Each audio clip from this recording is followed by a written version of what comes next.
श्रद्धावान भक्तगणांनो, छत्रपती शिवाजी पेठ जत येथील अत्यंत जागृत व नवसाला पावणाऱ्या श्री मायाक्का देवी व श्री भाग्यवंती मातोश्रींच्या मंदिराचा जीर्णोद्धार सुरू आहे। या पवित्र कार्यात भक्तिभावानं सहभागी व्हा।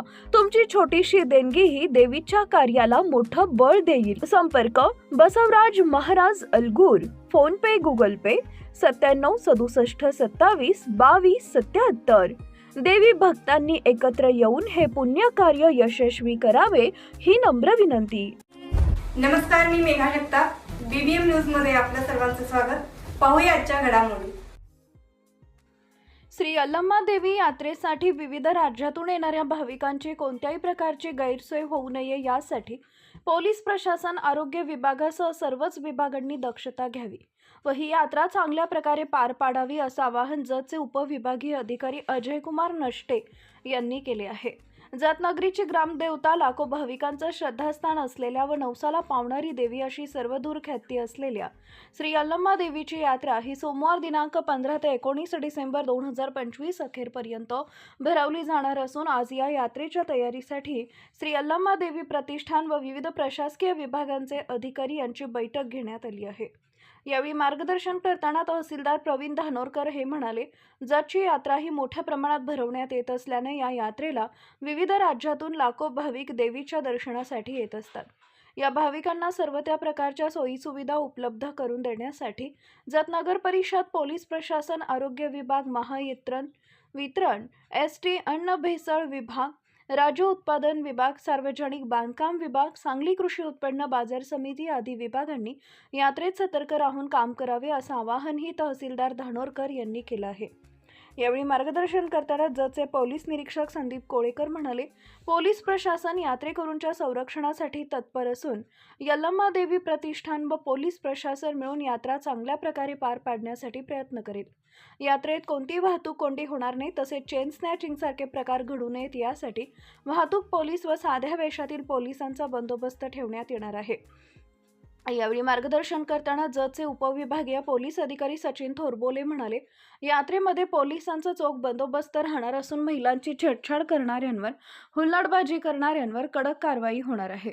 तसेच यात्रेत येणारा मार्ग व बाहेर जाणारा मार्ग असे 2 मार्ग असणार आहेत। यात्रेकरू व वाहनधारकांनी याच मार्गाचा वापर करायचा आहे असंही थोरबोले म्हणाले। जत नगर परिषदेचे मुख्याधिकारी लक्ष्मण राठोड म्हणाले, ही यात्रा चांगल्या प्रकारे पार पाडण्यासाठी नगर परिषदेकडून सर्व त्या प्रकारे प्रतिष्ठानला सहकार्य केलं जाईल। यात्रेत यात्रेकरूंच्या सर्व त्या सुविधा देण्याकडे आमचं लक्ष राहील। जत एसटी आगार यांच्या वतीने यात्रा कालावधीत यात्रेकरूंसाठी जादा बस उपलब्ध करून दिल्या जातील असं आगार प्रमुखांनी सांगितलंय। यावेळी सर्वच विभाग प्रमुखांनी आपला विभाग यात्रेकरूंच्या सुविधेकडे लक्ष देईल असं सांगितलंय। यावेळी यल्लम्मा देवी प्रतिष्ठानचे जतचे अध्यक्ष श्रीमंत शार्दूलराजे डफळे म्हणाले, प्रतिष्ठानच्या वतीने यात्रेची संपूर्ण तयारी झालेली असून यात्रेकरूंसाठी पिण्याच्या पाण्याची, अंघोळीच्या पाण्याची सोय, त्याचप्रमाणे शौचालय आदी सुविधा उपलब्ध करून दिल्या असून भाविकांना चांगल्या प्रकारे देवीचं दर्शन घेता यावं यासाठी नव्यानंच दर्शन मंडपाची उभारणी करण्यात आली आहे। पंढरपूर येथून 50 जवान खाजगी सिक्युरिटीसाठी बोलावले, ठिकठिकाणी मनोरे व सीसीटीव्ही कॅमेरे बसवले आहेत असं डफळे म्हणाले। उपविभागीय अधिकारी अजय कुमार नष्टे, तहसीलदार प्रवीण धानोरकर, मुख्याधिकारी लक्ष्मण राठोड, नायब तहसीलदार बाळासाहेब सौदे, उपविभागीय पोलीस अधिकारी सचिन थोरबोले व पोलीस निरीक्षक संदीप कोळेकर यांनी श्री यल्लम्मा देवीचं दर्शन घेतले। यावेळी मोहन माने पाटील, कैलास गायकवाड, अनिल शिंदे, अमर जाधव, पापा संधी, देवीचे पुजारी सुभाष कोळी, गणपतराव कोडक, पप्पू शिंदे, अरुण शिंदे, कुमार इंगळे, सलीम शेख, दिनकर पतंगे आदी मान्यवर उपस्थित होते। प्रदर्शन होतं, त्यामध्ये तिथे औषधोपचाराची व्यवस्था करावी आणि एलडीओ आले का, एलडीओ पशुवैद्यकीय अधिकारी त्यांच्यासोबत कोऑर्डिनेशन करून जे काय सर्व यंत्रणा लागते ती तयारी करावी। राज्य उत्पादन शुल्क तुमचं खूप महत्त्वाचं काम आहे, ठीक आहे। कुठल्याही प्रकारे या ठिकाणी मद्यपित होता कामा याची पुरेशी काळजी घेणे आणि जर होत असेल त्याच्या विरुद्ध लगेच ॲक्शन घेणे आणि धारावीमध्ये 24 तास ॲक्टिव्ह होणे, हे काही महत्त्वाचे डिपार्टमेंट आहे, त्या सर्वांनी या गोष्टी केल्या पाहिजे। आता एक डिपार्टमेंट थोडक्यामध्ये आपण काय करणार आहात त्या पूर्व तयारी केलेली आहे, त्याचं माहिती सांगेल। पोलीस विभाग बोलवलेली आहे। सोमवार 15 तारखेपासून ते 19 तारखेपर्यंत ही यात्रा आहे। मागच्या वर्षी पण आपण सर्वजण होता, इलेक्शन व काही इतर अडचणीमुळे आपल्याला या मिटिंग घ्यायला थोडा लेट झाला, परंतु काही हरकत नाही. या यात्रेच्या बैठकीच्या अध्यक्षस्थानी असलेले आपल्या जत तालुक्याचे उपविभागाचे प्रांताधिकारी श्री अजितकुमार दस्ते सर, तसेच आपले यल्लामादेवी ट्रस्टचे अध्यक्ष श्री श्रीमंत शाहरुख सरकार साहेब व इतर सर्व अधिकारी कर्मचारी. आता आपण बैठकीला सुरू करूया. ओव्हरऑल आपल्याला माहिती महत्वाची काही आपले डिपार्टमेंट आहेत त्यांचं सगळ्यांचं आपल्या या यात्रा जी आहे यल्लामादेवी खूप मोठ्या संख्येने यात्रा भरते ती यशस्वी सर्व विभागाचं खूप चांगल्या प्रकारचं सहकार्याची अपेक्षा आहे. मागच्या वर्षी सर्वांनी खूप चांगलं सहकार्य केलं. तर सर्वात महत्त्वाचा विभाग आहे आपला पोलीस विभाग. कायदा व सुव्यवस्था राखणे पोलीस विभागाचं अतिशय महत्त्वाचं काम आहे. आणि यात्रा काळामध्ये खूप मोठ्या संख्येने भाविक महाराष्ट्रातून व इतर राज्यातून येत असतात. तेव्हा त्याच्यासाठी येणाऱ्यांसाठी वाहतुकीची व्यवस्था करणे, कारण जो आपला जो मेन रस्ता आहे जो गुळवेल जाणारा तो पार्किंग वगैरे अडचण येते, तिथं ट्रॅफिकची समस्या होते. त्या संदर्भात PSI आपल्याला सूचना देत मार्गदर्शन करतील. त्यानंतर या ठिकाणी यात्रा काळामध्ये पोलीस बंदोबस्त ठेवणे, त्यामध्ये कुठल्याही प्रकारे मार किंवा महिलांच्या क्षेत्रात कुठल्याही प्रकारची कायदा व सुव्यवस्थेला बाधा येईल अशी कुठली ऍक्टिव्हिटी होणार नाही याची काळजी सर्व घेतली पाहिजे. त्यानंतर दुसरा विभाग आहे आरोग्य विभाग. अतिशय महत्त्वाचा विभाग आहे, कारण यात्रा काळामध्ये मोठ्या संख्येने लोक येतात, त्यामुळं आजाराचं प्रमाण एखादं होऊ शकतं. त्यामुळे आजार होऊ नये यासाठी पहिल्या सर्वात महत्त्वाचे प्रतिबंधात्मक उपाय करणे. दुसरा विषय आहे की या ठिकाणी एखादा नियंत्रण कक्ष स्थापन करण्यात यावा. त्यानंतर पुरेसा औषध पुरवठा जो आहे त्या काळामध्ये लागतात. तर या ठिकाणी तुमच्या सर्व सुविधांनी युक्त त्यातून ॲम्ब्युलन्स कायमस्वरूपी 24 तास यात्रा काळामध्ये उपलब्ध असाव्यात. सोबतच नगरपालिका सोबत कोऑर्डिनेशन करून जे आपले पिण्याचे पाणी आहे ते निर्जंतुकीकरण केलेली गोष्ट स्वच्छ असावे त्याची सुद्धा काळजी घेणे. आणि आरोग्य पथक या ठिकाणी 24 तास उपलब्ध करून ठेवणे हे आरोग्य विभागाचे काम असतील.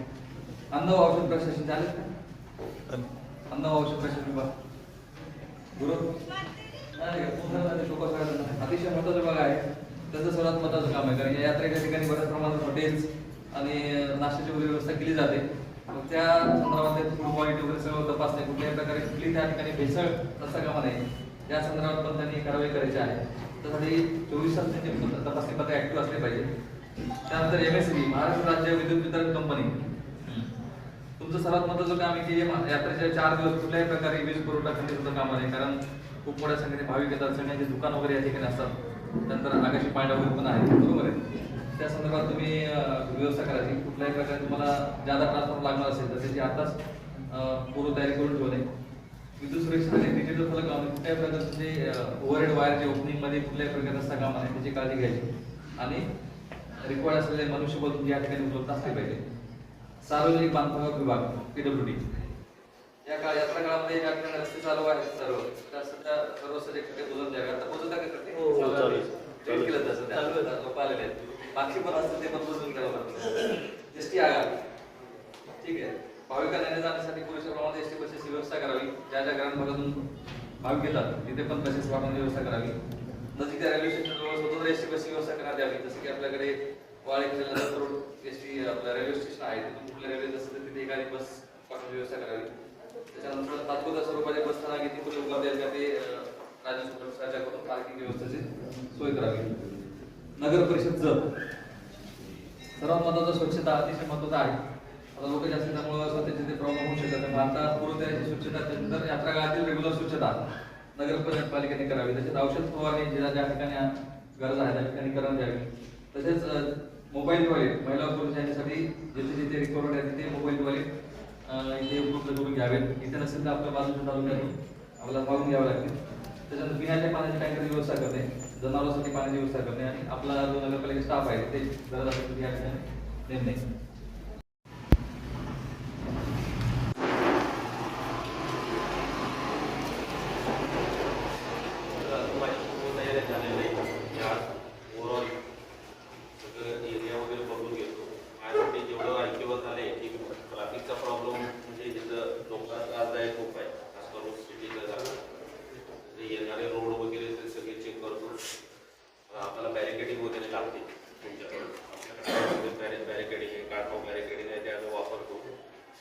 डायव्हर्शन पूर्ण करता येण्यासारखा एखादी बघून घेतो. त्यानंतर आमच्यासाठी महत्त्वाचा विषय आहे की भाविक जे येणार आहे लाखोच्या संख्येने भाविक येतात, ओव्हरऑल त्यांचं इथे येणं दर्शन व्यवस्थित करणं आणि व्यवस्थित निघून जाणं कोणत्याही प्रकारचे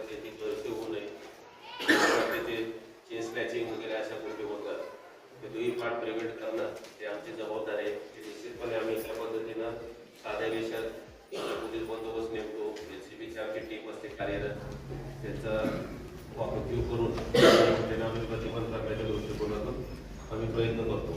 त्यानंतर आम्हाला इथं एक CCTV कॅमेरे तयार करून कुठं लावायचं काय लावायचं ते आपण एक निश्चित करू. त्याच्या पद्धतीने आपले CCTV कॅमेरे लावून टाकू. आम्हाला एक चौकीसाठी म्हणतात आणि PA सिस्टम एक लागेल. PA सिस्टमला आम्हाला अनाऊन्स करायला बरं, खास करून महिलांना, लहान मुलं वगैरे असतात, लहान मुलं त्याच्या लहान मुलं वगैरे मिळाल्याचे पोलीस चौकी काढून द्यावं, पालकांना कॉन्टॅक्ट करणं आणि ते लहान मुलं त्यांच्या ताब्यात येणं, त्याचं मौल्यवान दागिनं वगैरे वस्तू जे आहे ते आपलं चुकून ठेवा म्हणून ते सूचना ज्या आहेत ते सूचना देण्याची आवश्यकता आम्हाला व्यवस्थापनाकडून PA सिस्टमची आवश्यकता लागली. त्यानंतर तुमच्याकडची जे स्वयंसेवक तुम्ही नेमता कमांडो वगैरे त्याची यादी आम्हाला लागेल, कारण त्यांच्याशी समन्वय साधणं खूप महत्त्वाचं पाहत आहे. त्यांचे समन्वय साधून आम्हाला व्यवस्थित आम्हाला काम वगैरे करता येईल. त्यानंतर आपलं गणपती मंदिर ते सांगलीकडे जाणारा रोड जो डांबरेला आहे तसं खूपच कचरा वगैरे अस्वच्छता आहे, ते आम्हाला नगर परिषदेने तेवढं आम्हाला करून द्यावं. वॉच टॉवर एक आम्हाला लागेल बरोबर. त्यानंतर दुसरा एक पाठ महत्वाचं आहे की जागा जे तुम्ही स्टॉलला देणार तर स्टॉलला जागा देताना तुम्ही त्यांना प्रॉपर पक्की मारा. भाविक जे येतात जातात ही वर्दळ जी आहे ती अरुंद असता कामा नये. रस्ता जो आहे जास्तीत जास्त रुंद असला तर भाविकांचं येणं जाणं बऱ्याच वेळा स्टॉलच्या समोर पण थांबतात, गर्दी करतात आणि येण्या जाण्याची जी वर्दळ आहे ती जरा अडचणीचं ठरतं आणि मग एकदम कंजेशन होऊन जातं. श्री यल्लामादेवी यात्रेच्या निमित्तानं आपण सर्वजण या ठिकाणी जमलो. यात्रेच्या नियोजनाकरिता आपण सर्वजण जमलेलो आहे. उपस्थित सर्व अधिकारी तसेच यल्लामादेवी प्रतिष्ठानचे अध्यक्ष श्री शार्दूलराजे डबळे सरकार, पत्रकार बांधव आणि गावातील नागरिक. खरं तर मला वाटतं तिसरं वर्ष मी आल्यापासून तिसऱ्या वर्षी आपण ही यात्रेच्या नियोजनाची बैठक घेतोय. दरवर्षी आपण काही गोष्टी मात्र ह्या बदललेल्या नाहीत, त्या वर्षी तरी बदलाव्या असं माझी अपेक्षा आहे. त्यात सगळ्यात मोठा जगच्या या यात्रेनिमित्तचा विषय असतो म्हणजे ट्रॅफिकचा विषय आहे. म्हणजे बऱ्याच वेळा मी बघतो कारण आपण यात्रा इथं जरी कागदावर आपण म्हणत असेल 4 दिवस तर ती यात्रा किमान 10 दिवस तर आपली फुल गर्दीमध्ये चाललेली असते. पहिल्या 4-5 दिवस आपण त्याच्याकडे लक्ष देतो की ट्रॅफिक नाही व्हायला पाहिजे, पण 5व्या दिवसानंतर रात्री संध्याकाळी 6 नंतर फार ट्रॅफिक असते. मी त्याचा ट्रॅफिकचा मागच्या वर्षी अनुभव घेतला. म्हणजे दुचाकी सगळे लोक जे येतात ते कुठूनही त्यांचा हे नसतोय, म्हणजे त्यांना वनवे वगैरे कळत नाही, कोणी शॉर्टकट मारायचा प्रयत्न करतात. त्यामुळं माझा आपल्या पोलीस विभागांना सांगा की यावेळेस कुठल्याही परिस्थितीत वनवे मार्ग कोणी तोडणार नाही याच्यासाठी आपण बंदोबस्त करूया. म्हणजे जे मधले रस्ते आहेत ते जर बंद केले तर हे वनवे ज्या बाजूने जायचं आहे की यायचं आहे एकेरी मार्ग झाला तर तो मोठ्या प्रमाणावर व्यवस्थित चालेल. दुसरी बाब आहे की पार्किंग वेगवेगळ्या ठिकाणी. आता इथं मंदिराच्या जवळ इथं काही लोक पार्किंगसाठी जागा करतात, पण त्याच्या परस्पर बाहेर पण काही लोकांच्या पार्किंगची व्यवस्था असते आणि मग तिथं पार्किंगला गाड्या लावण्याच्या कारणामुळे बरेच ट्रॅफिक होतं. तर या बाबतीत पण आपण थोडासा एक प्लॅन तयार करावा. दोघं जण तुम्ही बसून जर केलं की यायचं कुठून आणि जायचं कुठून लोकांनी एक्झिट बाहेर कुठं जाता येईल त्याच्या घराकडे तसा एक प्लॅन आपण तयार करू 1-2-3 दिवसामध्ये, तर हा मोठ्या प्रमाणात ट्रॅफिकची समस्या कमी होईल. दुसरे एक माझी अपेक्षा यावेळेस नगर परिषदेकडून स्वच्छतेच्या काम व्हावं की असं म्हणजे आपण पंढरपूरच्या वारीचं अनेक वेळा उदाहरण ऐकू की यावेळेस ती स्वच्छ वारी झाली किंवा असं, तर तसं आपल्या बाबतीत एक नाव व्हावं की नगर परिषदेकडून तेवढ्या बाबतीत चांगलं प्लॅनिंग करावं की बारीक म्हणजे दर 2 तासांना आपली गाडी फिरली पाहिजे सगळीकडून, अशी व्यवस्था करा. काही अडचण नाही, 2-4 दिवस आपला अतिरिक्त स्टाफ जरी इकडे आला तरी काही अडचण असू नये, पण 2 तासांनी तर प्रत्येकाकडे जाऊन आपला काही कचरा असेल तर तो जमा केला जाईल अशी व्यवस्था करूया. आणि मूळ सगळ्यात म्हणजे आपले सगळे लोक जेव्हा येतात संध्याकाळच्या टायमिंगला आपले सगळे गावातले पण नागरिक आलेले असतात, त्या काळात जास्त कचरा व्हायचा असतो. आपले लोक सगळे दिवसभर सकाळपासून संध्याकाळी काम करतात, 6 नंतर आपला ह्या कचरा वेचण्याने ह्याच्यावर काम थोडंसं कमी होत जातं. तर आपण वाटल्यास दुपारनंतर सुरुवात करा, पण संध्याकाळी लोकांना ठेवा तिथं, जेणेकरून कचरा उचलण्याची समस्या जी आहे ती व्यवस्थित व्हावी. त्या व्यवस्थापनाने पण आपल्या सांगितलं की त्यांनी आम्हाला डस्टबिन दिलेले आहेत, लोकांकडे बॅग्स दिलेल्या आहेत. त्या बॅग्स मधून फक्त कचरा कलेक्ट करणं आणि जिथं दिसतंय तर तिथं आपले अतिरिक्त स्टाफ घेऊन कचरा गोळा करण्याची व्यवस्था करूया. अग्निशमनची आपली गाडी आहे, पण प्रत्येक ठिकाणी ती गाडी मोठ्या प्रमाणात जाईलच अशी काही शक्यता नाही. त्यामुळं व्यवस्थापनाने काही सिलेंडर्स वगैरे पण ठेवले असतील अग्निशमक हे करायचे, तर ते सिलेंडर किंवा काही नाही झाले तर त्या दुकानदारांना एक छोटी याची वाळूची भरलेली बाटली असते आपली, ती ठेवायची एक व्यवस्था करायला सांगूया आपण, जेणेकरून जर चुकून छोटीशी आग लागली तर तिथल्या तिथं विझवता येईल अशी काहीतरी व्यवस्था झाली पाहिजे. याचबरोबर आरोग्य विभागाला आपण सांगितलं त्याप्रमाणे आपल्या 24/7 आपलं पथक असतंय. कुठल्याही परिस्थितीत नागरिकांना तात्काळ सुविधा मिळावी याची व्यवस्था आपण करूया. सगळं करत असताना आपला पोलीस विभाग, महसूल विभागाचा एक कंट्रोल रूम इथं असणार आहे. तिथं एक कन्नड भाषिक पण आपला एक कर्मचारी असावा, जेणेकरून काय होतं की बऱ्याच कर्नाटकातून भाविक येतात, त्यांना काय सांगायचं हे आपल्या मराठी भाषिक एखाद्या व्यक्तीला जर नाही समजलं तर ती भाषेची अडचण होऊ नये म्हणून एखादा दुभाषिक ज्याला कन्नड पण कळेल आणि मराठी भाषा समजेल असा व्यक्ती तिथं असावा याची व्यवस्था करा. आणि आम्ही सर्व प्रशासन तर आहोत, पण सर्व गावकऱ्यांनी पण कुठंही अनुचित प्रकार घडत असेल तर तो तात्काळ त्या कंट्रोल रूमला किंवा त्या कर्मचारी अधिकाऱ्यांपर्यंत पोहोचेल याच्यासाठी सगळ्यांनी आम्हाला सहकार्य करावं अशी अपेक्षा व्यक्त करतो. आपल्या सगळ्या कर्मचारी जे ड्युटीवर असणार आहेत त्या सगळ्यांचे नंबर व्यवस्थापनाला आणि या परिसरात जेवढे अधिकारी काम करणार आहेत तर त्यांचा एखादा व्हॉट्सअप ग्रुप तयार करून जर कुणाला समस्या आली तर त्यांनी त्या ग्रुपवर टाकावी. जो आपला एचओडीचा ग्रुप आहे त्याच्यावर जरी टाकली तर त्या एचओडीनं आपल्याला सांगता येईल की हे तुमची अडचण आहे, तुमच्या विभागाशी संबंधित आहे, तर त्याच्यावर तात्काळ कामकाज होईल. अशा पद्धतीने एक चांगलं कोऑर्डिनेशन करून जरची यात्रा आतापर्यंत शांततेत आणि म्हणजे काय म्हणतो कोणत्याही निर्विघ्नपणे पार पडलेली आहे तीच परंपरा आपण इथून पुढे कायम ठेवूया. कुठल्याही अनुचित प्रकार घडणार नाही यासाठी देखील आपण सगळ्यांनी काम करूया. आणि भाविकांना आल्यानंतर असं काहीतरी वेगळं वाटलं पाहिजे की जतमध्ये यात्रेला आलो आणि कुठलीही गैरसोय झाली नाही, आम्हाला खूप चांगल्या प्रकारे दर्शन झालं, यात्रेचा आनंद घेता आला आणि गावकऱ्यांना सुद्धा वाटलं पाहिजे की आपण यावेळेस काहीतरी वेगळं बघितलं. यासाठी आपण सगळ्यांनी प्रयत्न करूया अशी अपेक्षा व्यक्त करतो आणि थांबतो. धन्यवाद. बातमी आणि जाहिरातीसाठी आमच्या चॅनलला लाईक आणि सबस्क्राईब करा. धन्यवाद.